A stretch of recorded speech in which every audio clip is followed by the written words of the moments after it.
La violencia ha sido uno de los grandes temas en México desde hace varias décadas, y en especial desde la administración de Felipe Calderón, en que se elevó a niveles críticos.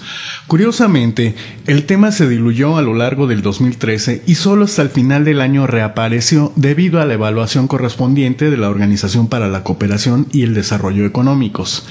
Durante 2013, los medios de comunicación y el gobierno federal dejaron de ponerle atención al tema y daba incluso la impresión de que la realidad era otra, pero no. Lo que cambió es que dejó de ser un tema relevante para la clase política, pues ésta se encontraba inmersa en el jaloneo de la reforma estructural del Estado, pero la violencia seguía su curso. Apenas se redujo en asesinatos, aunque se disparó en los secuestros y se dieron algunos escenarios en los que incluso el Estado se vació por completo y la violencia y el poder se negociaron entre los grupos de autodefensa y el crimen organizado. Hablar de violencia no es algo sencillo, pues sus aristas y posibilidades de análisis son muchas y de diferente naturaleza, por lo que aquí nos ajustaremos solo a la violencia que suele denominarse como de alto impacto y la relación que guarda con todos aquellos sectores que se cree no tenemos nada que ver con ello, esto es, para los sectores que aparentemente solo jugamos el papel de víctimas de estas formas de violencia.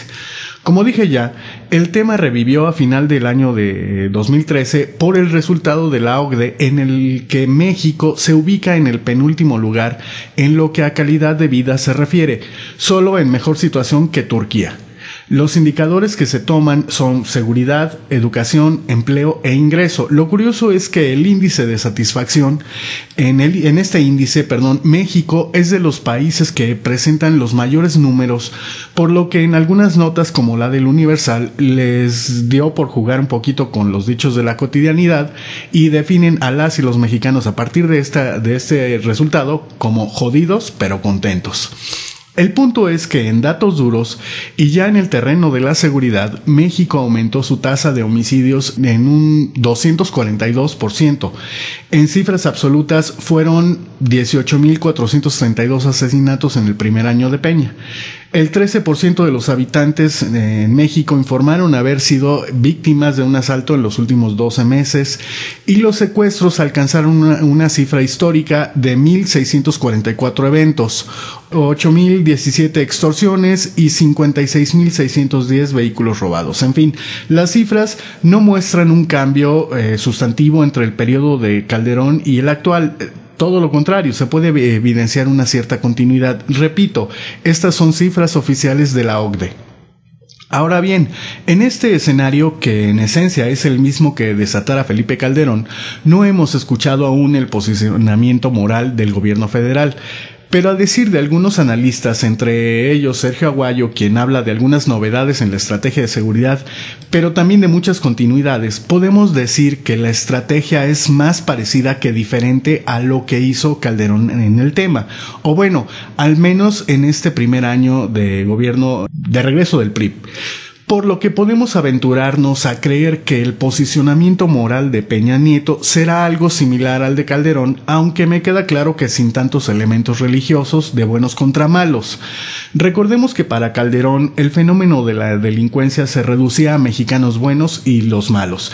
El argumento era muy congruente con el personaje, pues para él el problema nada tenía que ver con la economía o con los indicadores económicos y sociales. Se trataba de gente mala y con ello fue perfilando una visión generalizada, un concepto sobre el criminal, el delincuente, el concepto que a todas luces era religioso, pues con todo esto se evadía la responsabilidad del Estado como un gestor de pobres, de excluidos y como un administrador de violencias domésticas.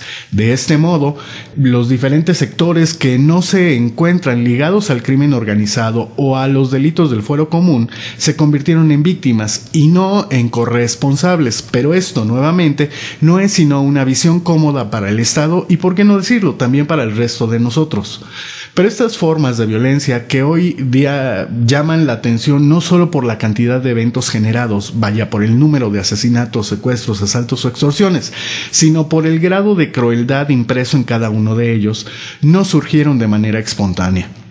el resentimiento social es un elemento clave en todo esto. Y por resentimiento social no debemos entender el concepto reducido que las y los pseudoperiodistas de la tele usan, es decir, para la tele cualquier disidente u activismo social es resentimiento social, cuando esto no tiene mucho que ver. No, el resentimiento social no tiene enemigos y objetivos claros. Se caracteriza por ejercer violencia extrema en cualquier oportunidad, bajo cualquier pretexto y sin distingo de persona o víctima. Pero su impulso no necesariamente es social y racional, sino individual y como el medio inmediato para alcanzar un objetivo que además le brinda a su ejecutor un cierto placer mediado por una cierta venganza, digamos una venganza ciega o abstracta, que en el dicho cotidiano bien se podría explicar a partir de la frase no busco a quien me la hizo, sino a quien me la pague. De esta manera, la violencia no surge de la nada porque la gente sea malvada, sino porque antes de que una persona destace, decapite, acribille o diluya en ácido a otra persona, existieron múltiples escenarios de violencia que relajaron la moralidad de esta persona, que le llevaron a dejar de valorar la vida humana porque es un hecho. En estos circuitos de tanta violencia se cumplen las palabras de José Alfredo Jiménez: la vida no vale nada. Esto es, la vida del otro o la propia. Es algo complejo, pero por lo regular las biografías de sicarios y delincuentes en general no suelen ser de color de rosa. Se trata de personajes que antes de hablar o caminar ya están aprendiendo a sobrevivir a sus propios padres y madres, quienes les amarraron, les encadenaron, quemaron, golpearon, humillaron, en fin, es una larga lista de eventos y circunstancias violentas previas. Ahora, con esto no estamos disculpando la violencia que ahora ejercen, sino sentando un precedente para entender a grosso modo cómo es que la violencia se cultiva y se reproduce, para poder afirmar que la violencia siempre es producto de otra violencia, por lo que su reversión, solución o redención jamás podrá ser otro acto violento, pues este solo engendrará una nueva respuesta violenta, y así al infinito.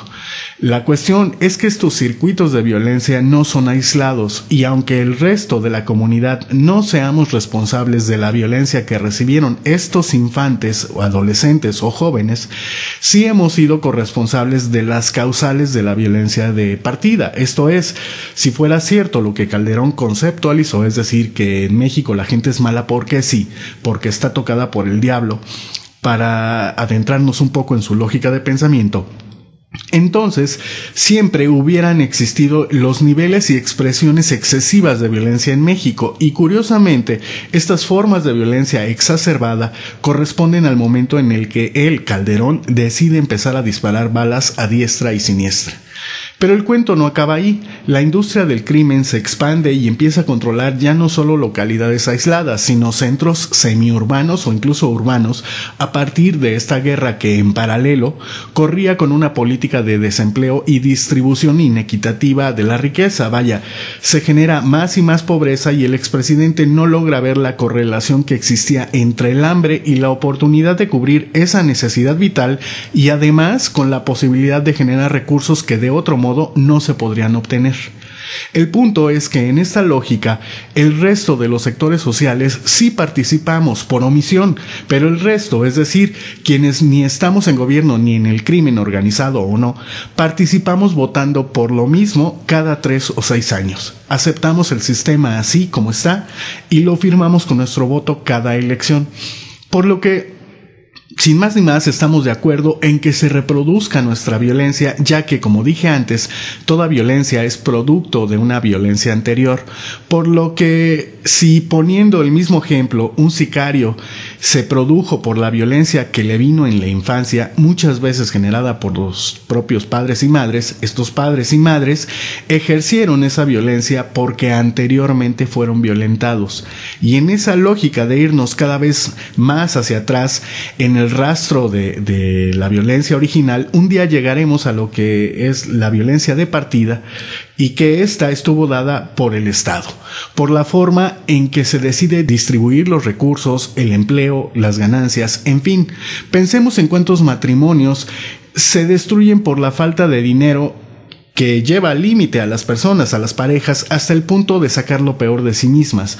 Pero ese es el sistema y ya no va a dar más, al contrario, estamos en su fase más radical. Yo pienso que estamos en el punto de quiebra, acercándonos vertiginosamente a lo que generó la crisis de 1929, pero ese es el sistema que el Estado defiende y que nosotros decidimos cada 3 o 6 años que está bien. Así que asumámoslo. Si hemos sido víctimas o lo seremos, víctimas de una violencia resentida, cruel y excesiva, no es que la hayamos generado nosotros, pero tampoco la hemos detenido. Es decir, hemos sido todos, todas y cada uno de nosotros corresponsables. Así que la violencia, aunque no tenga personas u objetivos claros, esa es la parte impersonal. Sí es personal en el sentido de que el resentimiento social está dirigido a cualquier miembro de la sociedad, en tanto que todos y todas hemos sido avales de ese sistema. Y no me refiero al capitalismo en general en el mundo, me refiero al capitalismo mexicano, que es en el que hemos vivido y apoyado, pues no es lo mismo vivir en el capitalismo en Noruega que en México. ¿Cuál es la diferencia? Quizá y la clase política, nuestros liderazgos. Gracias por escucharnos y gracias también por seguir las andanzas por la ciudad de la gente Evangelino, así como nuestra sección Sociedad.